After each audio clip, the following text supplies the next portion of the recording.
The awakening Dr. Sarah Chen wiped sweat from her forehead as she carefully brushed dirt away from the strange metal surface.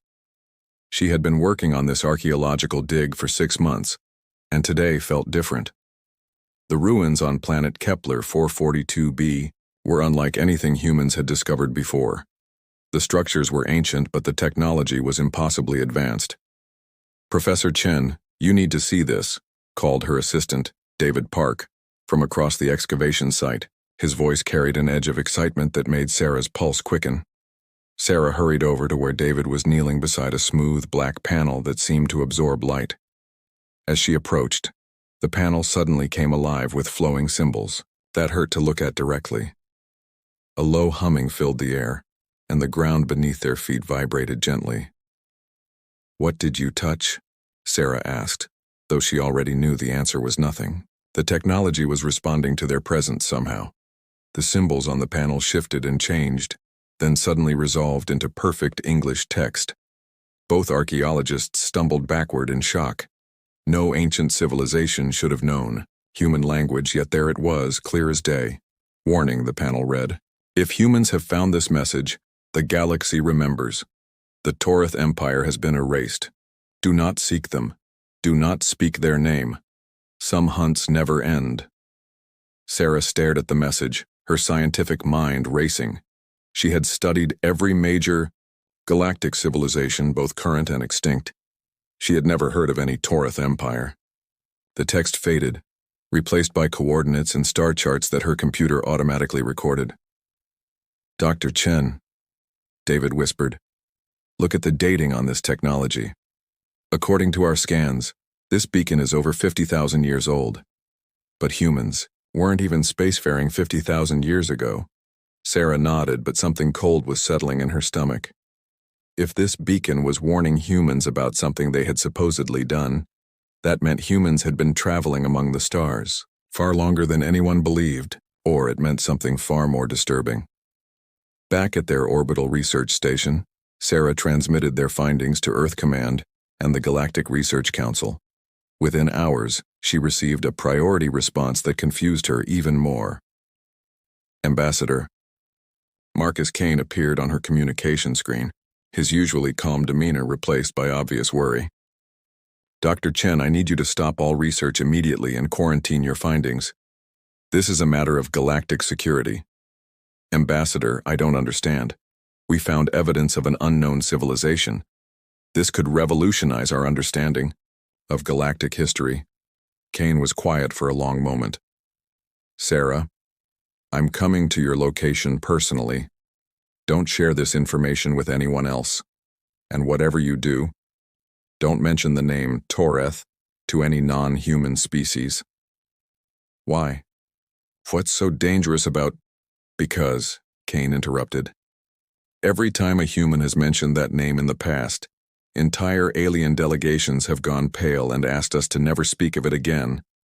I'm beginning to think there's a reason why." 2 days later, Kane arrived with a small diplomatic team and a very nervous-looking alien historian named Zextar from the Althari species.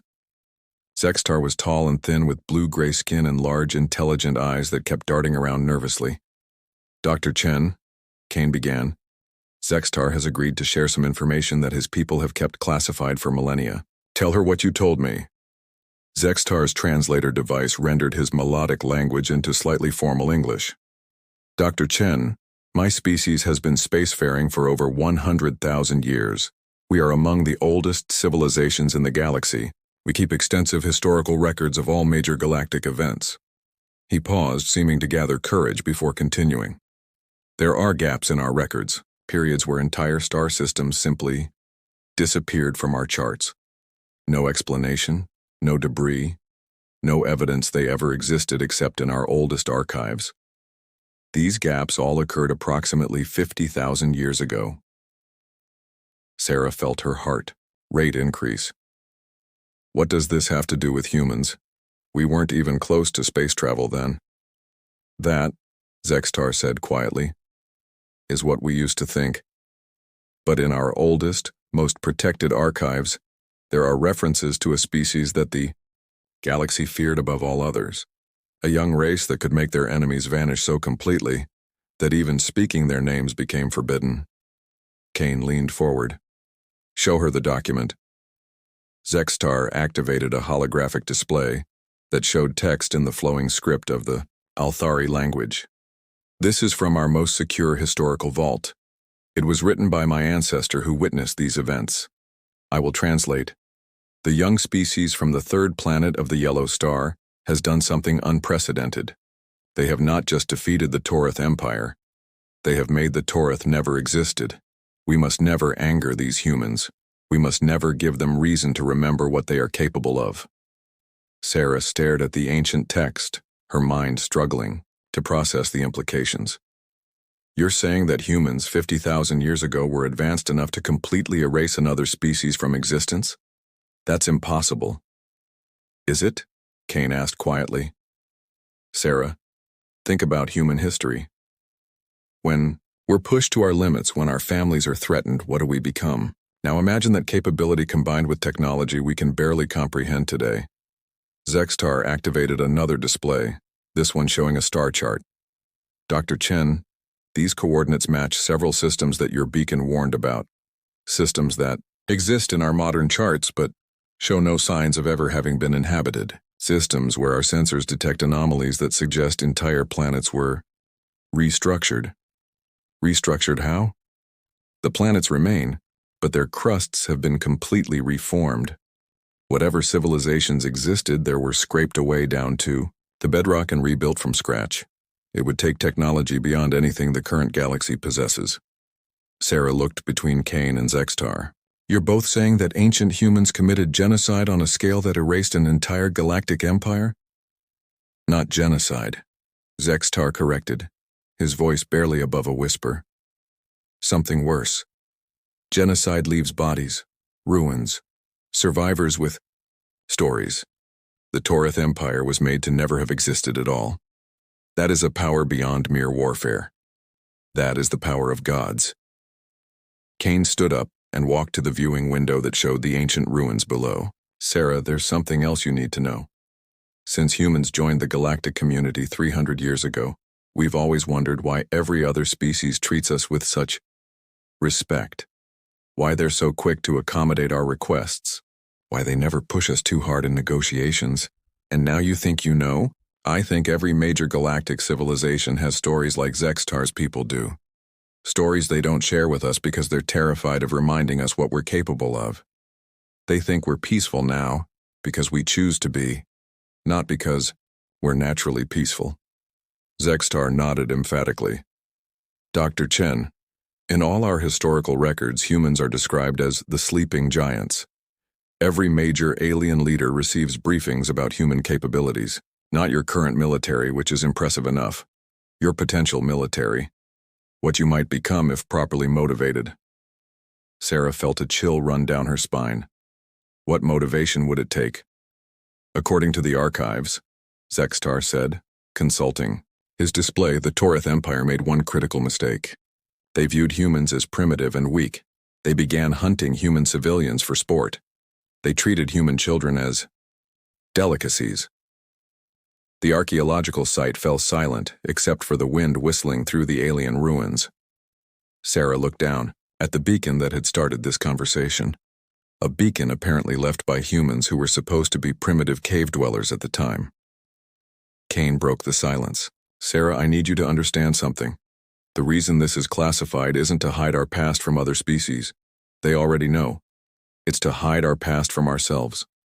Somewhere in human history, we became something so terrifying that we made a conscious choice to forget what we had done. But why? If we were that advanced, that powerful, why did we regress? Why did we seem to start over? Zextar pulled up one more document.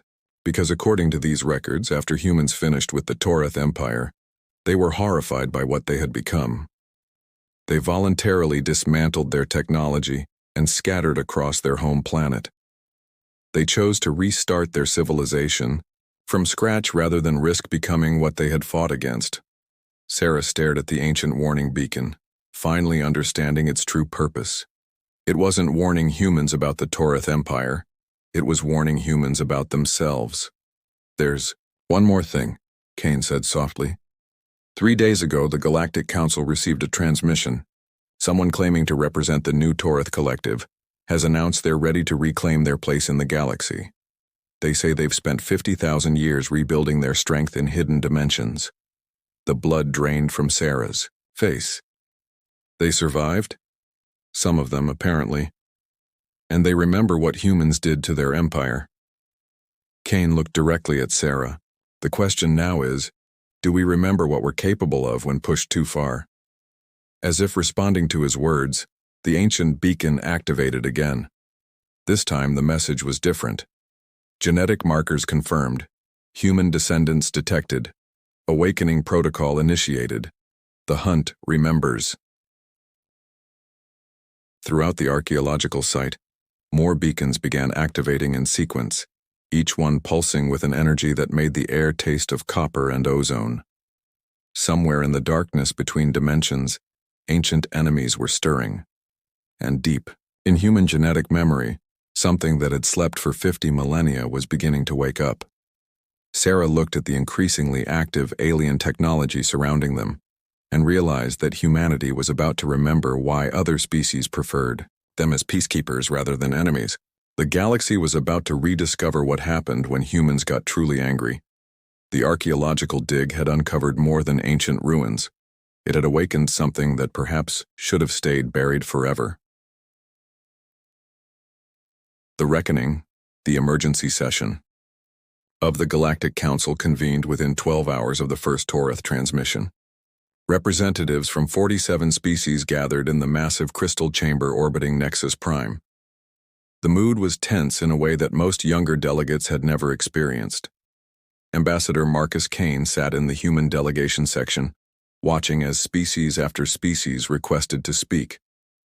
What disturbed him most was how many of the older representatives kept glancing at the humans with expressions he had never seen before. Fear Council. Prime Minister Veltar of the Althari called the session to order. Fellow delegates, we face a situation unprecedented in recorded galactic history. A species claiming to be the Torith Empire has announced their return. For those unfamiliar with this name, I must share information that our civilizations have kept classified for 50 millennia. The chamber fell completely silent. Kane noticed that several alien delegates were actually trembling. 50,000 years ago, Veltar continued, the galaxy faced its darkest period. The Torith Empire controlled nearly a quarter of known space. They were technologically superior to all other species, and used that advantage to hunt civilized beings for entertainment. They viewed all organic life as inferior and treated other species as playthings to be tortured and consumed. A delegate from the reptilian sectar species stood up. Prime Minister, surely this is ancient history. Why should we concern ourselves with extinct threats? Veltar's expression darkened. Because the Torith Empire was not destroyed by natural means, war, or political collapse. They were erased by a species that was barely spacefaring at the time. They were eliminated by humans. The chamber erupted in panicked conversations. Kane felt his blood turn cold. He had suspected something like this, but hearing it confirmed was different. Order, Veltar commanded. There is more you must know. The humans of 50,000 years ago were not the peaceful diplomats we know today. They were something far more dangerous.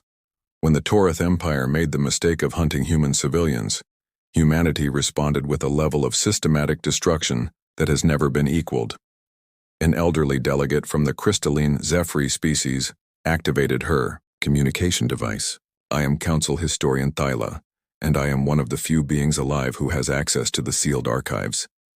What I am about to share has been classified for the protection of the galaxy. The holographic display at the center of the chamber activated, showing grainy footage that looked impossibly ancient.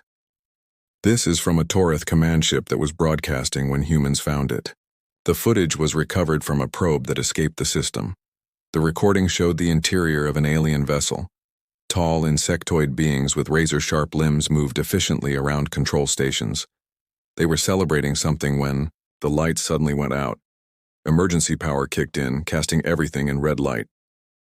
Unknown vessels detected, came a translated voice. Configuration unknown. They appear to be human designs, but that's impossible. Our intelligence shows humans lack faster than light travel. The camera view switched to an external sensor feed. What they saw defied explanation. Human ships surrounded the Toreth vessel, but these ships were massive, sleek, and clearly built for war. They moved with perfect coordination, like parts of a single mind. "How many ships?" asked a Toreth commander on the recording. "Sensors detect over 10,000 vessels in this system alone, but that cannot be correct. The human species lacks the industrial capacity for such a fleet." The recording crackled as energy weapons of unknown design began firing. The Toreth ship's shields, which had withstood attacks from every other galactic civilization, collapsed. Immediately. "They're not just attacking our ship," another voice reported with growing panic. "They're attacking everything.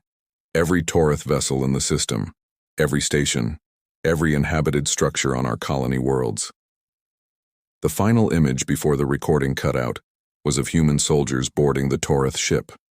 They moved with mechanical precision, their faces hidden behind masks that showed no emotion. They weren't there to capture or interrogate. They were there to ensure nothing survived. Council historian Thiele deactivated the display. That was the last confirmed Toreth transmission ever received by any galactic civilization. Within 6 months, every Toreth world had gone silent. Every ship disappeared. Every space station ceased to exist. Humans had systematically hunted down and destroyed an empire spanning thousands of star systems. Kane found his voice. But how? Humans in that era were just beginning to understand nuclear physics. We couldn't possibly have had that kind of technology. "That," said Thiele, "is the most terrifying part. According to our analysis of the few remaining records, humans developed 50,000 years of technological advancement in less than 2 years. They created weapons, ships, and tactics specifically designed to counter every Toreth advantage. It was as if your entire species became a single-minded engine of destruction." Another delegate, this one from the aquatic Mordai species, stood up with obvious reluctance. "There is something else the council should know. My people have oral traditions about this period. Our ancestors called it the time when space wept. They said that wherever humans went, reality itself seemed to bend around their anger. Your ancestors reported that human ships could appear anywhere in the galaxy instantly," added a delegate from the energy being Luxori Collective. "They ignored the laws of physics when those laws became inconvenient." Kane looked around the chamber at faces filled with ancient dread. "You're saying that humans became some kind of cosmic horror?" "No," Veltar corrected. "You became something worse. You became efficient. There was no cruelty in what humans did, no rage, no chaos. You simply decided that the Toreth Empire needed to stop existing, and then you made that decision reality." The chamber's communication system activated with an incoming message. "Attention, Galactic Council," came a voice that sent chills through every non-human delegate. "This is Warlord Kexthul, Supreme Commander of the new Toreth Collective. We have spent 50,000 years rebuilding our strength in dimensional space. We have returned to reclaim our galaxy." The message continued with demands for surrender and threats of extinction for any species that resisted. But Kane wasn't listening to the words. He was watching the reactions of the alien delegates around him. They weren't looking at their communication devices, they were looking at him. "Ambassador Kane," Veltar said quietly, "there is something critical you must understand. The reason every galactic civilization treats humanity with such respect is not because you are peaceful. It is because you are choosing to be peaceful. We are all desperately afraid of what might happen if you choose otherwise." Kane thought about human colonies throughout the galaxy. Millions of human families living quiet lives, raising children, contributing to galactic science and culture. "You think humans will revert to what we were 50,000 years ago? We think," said Council historian Thiele, "that what humans were 50,000 years ago never really went away. Your species simply learned to control it. The question is, how long will that control last when the Toreth Empire starts hunting your children again?" As if summoned by her words, Kane's communication device buzzed with an emergency message from Earth. His face went pale as he read it. The Torith have destroyed the human research station at Wolf 359. They broadcast the attack across the galaxy. 300 human civilians, including children, were killed slowly for entertainment. The silence in the council chamber was absolute. Every alien delegate stared at Kane, waiting to see what would happen when humanity learned that their ancient enemy had returned. Kane stood up slowly, his diplomatic composure cracking. How long did you say it took humans to become capable of erasing the original Torith Empire? According to our records, Thyla whispered, approximately 2 years. Kane activated his communication device and began transmitting directly to Earth. Command. This is Ambassador Kane, Priority Alpha Authorization. Inform President Morrison that the Torith Empire has returned and has begun hunting human civilians. Request immediate activation of all historical research protocols. He closed the connection and looked around the chamber at the alien faces, watching him. Ladies, gentlemen, and fellow beings, I suggest you prepare your populations for what's coming. Humanity is about to remember something we've spent 50,000 years trying to forget. In the depths of space, ancient beacons began activating throughout human space. Technologies that had slept in hidden vaults started powering up. And in research facilities that existed on no official records, human scientists began accessing databases that contained blueprints for weapons that had once erased an empire from existence. The Torith Empire had made the same mistake twice. They had forgotten that there is a difference between a species that chooses peace and a species that is incapable of war. Humanity had spent 50 millennia learning to be better than what they had once been. But some lessons once learned are never truly forgotten. The galaxy was about to rediscover why humans were feared more than any other species in recorded history. And this time, there would be no dimension distant enough for the Torith Empire to hide in. The hunt was beginning again.